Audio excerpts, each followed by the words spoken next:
রাতে ঝড় উঠেছিল। লণ্ডভণ্ড হয়ে গেছে বহু গাছপালা। লাহারি ঘরের পেছনে তৈরি পথ বন্ধ হয়ে গেছে গাছের ভাঙা ডালপালা পড়ে। মোর্শেদ রাতে বাড়ি ফেরেননি। হেমলতার একার পক্ষে সম্ভব নয় ডালপালা সরানো। তাই পদ্মজা আর পূর্ণা স্কুল থেকে ফিরছিল বাড়ির সামনের পথ দিয়ে। উঠোনে শুটিং দলের সবাই উপস্থিত।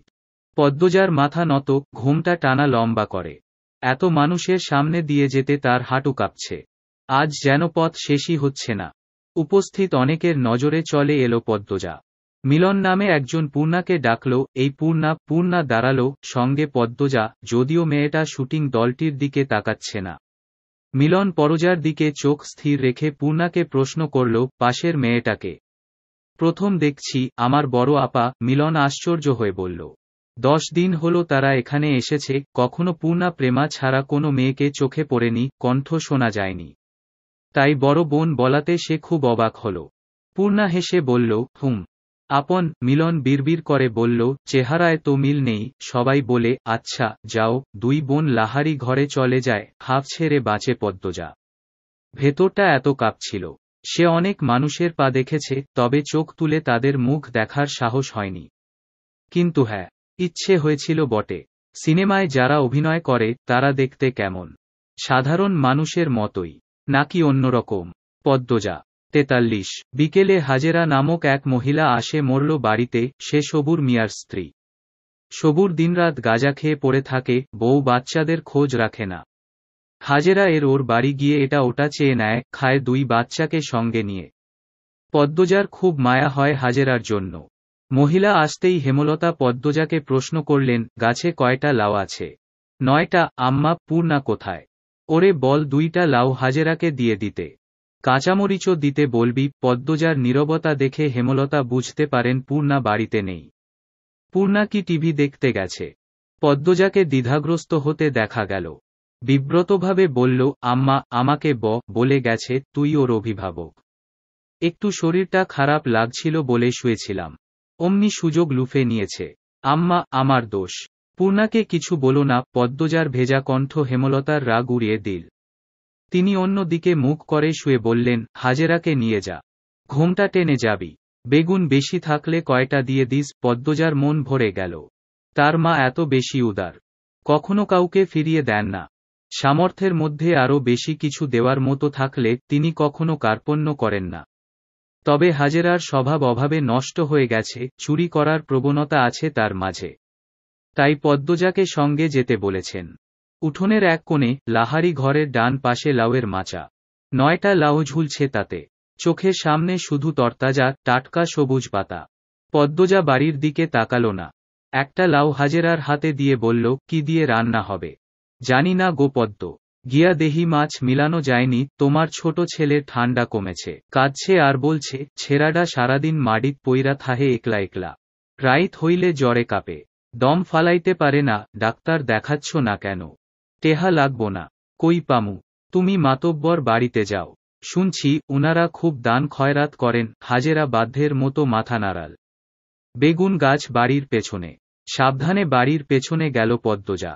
সে মনে মনে ভাবছে হাজেরার ছেলে সুস্থই আছে। সকালেই দেখেছে ছেলেটাকে, দিব্যি খেলাধুলা করছিল। দেখে যে কেউ বলবে সুস্থ। হাজেরা মিথ্যা বলছে। মানুষের খুব অভাব পড়লে বুঝি এমনই হয়। এত সবজি আছে, টমেটো নেই, পাওয়া যাবে। পরিষ্কার সহজ গলায় বলা পুরুষালী কণ্ঠটা পদ্মজাকে মৃদু কাঁপিয়ে তুলল। ঘুরে তাকালো সে, বিব্রত বোধ করল লিখনকে দেখে। কারো সামনে নিজের অস্বস্তি প্রকাশ করা উচিত না কথাটি হেমলতা বলেছেন। পদ্মজা হাসার চেষ্টা করে জবাব দিল, এই বর্ষাকালে টমেটো কোথায় পাবেন? বর্ষাকালে টমেটো চাষ হয় না। টমেটো শীতকালীন ফসল, গ্রীষ্ম বর্ষাতেও তো পাওয়া যায়। পদ্মজা অস্বস্তি লুকিয়ে রাখতে পারছে না। স্কুলের শিক্ষক আর খুব আপন মানুষগুলো ছাড়া কোনো পর পুরুষের সঙ্গে তার কখনো কথা হয়নি। লিখনের সঙ্গে কথা বলতে গিয়ে জবান বন্ধ হয়ে যাচ্ছে। সে চুপচাপ বেগুন বুঝিয়ে দিল হাজেরাকে। লিখন বলল, আমি তো গতবার বর্ষাকালেও টমেটোর সালাদ তৈরি করেছি। হয়তো টমেটোর জাত আলাদা ছিল। আমাদের এখানে সাধারণত শীতকালেই টমেটো হয়। দ্রুত জবাব দিয়ে লাহারি ঘরে ফিরল পদ্মজা। মনে হচ্ছে পর পুরুষের সঙ্গে কথা বলে ঘোর পাপ করে ফেলেছে, পাপ মোচন করতে হবে। ঘরে ঢুকে ঢকঢক করে 2 গ্লাস পানি খেল। হেমলতা ঘুমাচ্ছেন, নয়তো পদ্মজার মুখ দেখে নির্ঘাত বুঝে যেতেন কিছু একটা ঘটেছে। পদ্মজা ভক্তি নিয়ে আল্লাহ তায়ালার প্রতি শুকরিয়া আদায় করল। হেমলতা সালোয়ার কামিজ সেলাই করছিলেন। তখন বারান্দার সামনে একজন পুরুষ লোক এসে দাঁড়াল। শাড়ির আঁচল মাথায় টেনে নিলেন হেমলতা, জিজ্ঞাসু দৃষ্টি নিয়ে তাকালেন লোকটা দিকে। লোকটি হেসে বলল, আমি শুটিং দলের মিলন। হেমলতা জোরপূর্বক হাসার চেষ্টা করলেন, আর চোখে তাকালেন ঘরের দরজার দিকে। পদ্মজা ঘুমাচ্ছে, দরজাটা লাগানো দরকার। তিনি সোজা প্রশ্নে চলে যান, কোনো দরকার না, এমনি দেখতে আসলাম। কতদিন হলো আপনাদের বাড়িতে উঠলাম, এদিকটায় আসা হয়নি। হেমলতা পেঁচিয়ে কথা বলা পছন্দ করেন না। সরাসরি বলে উঠলেন, এদিকে আসা নিষেধ। আপনাদের বলা হয়নি। মিলনের জলজল করা চোখে মুখে ছায়া নেমে আসে, অপমানিত বোধ করল সে। আমতা আমতা করে বলল, আচ্ছা, আসছি। মিলন স্থান ত্যাগ করল। তবে যাওয়ার পূর্বে তার তীক্ষ্ণ চোখের দৃষ্টি হেমলতার নজর এড়াতে পারল না। হেমলতা চোখ বুজে জীবনের হিসেব কষেন, নরম দৃষ্টিতে তাকান ঘুমন্ত পদ্মজার দিকে। তিনি নিশ্চিত এই লোক পদ্মজাকেই দেখতে এসেছিল। এখন পূর্ণার চেয়ে পদ্মজার বেশি আগ্রহ শুটিং দেখার।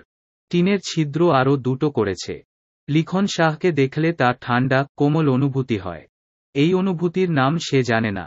শুটিংয়ে লিখন শাহ কত ভালোবাসেন চিত্রা দেবীকে, পদ্মজার দেখতে খুব ভালো লাগে। পূর্ণা তেলের বোতল নিয়ে বলল, আপা, তেল দিয়ে দাও না সোনা বোন, একটু দাঁড়া। পদ্মজা ছিদ্র দিয়ে লিখন শাহর হাসি, কথা বলার ভঙ্গি দেখছে। লজ্জাও পাচ্ছে। সময়টাকে থামিয়ে দিতে ইচ্ছে হচ্ছে তার।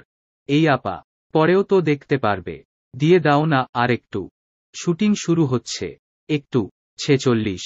পদ্মজা। পূর্ণার রাগ হয় খুব, কিন্তু সে আপাকে কিছু বলবে না।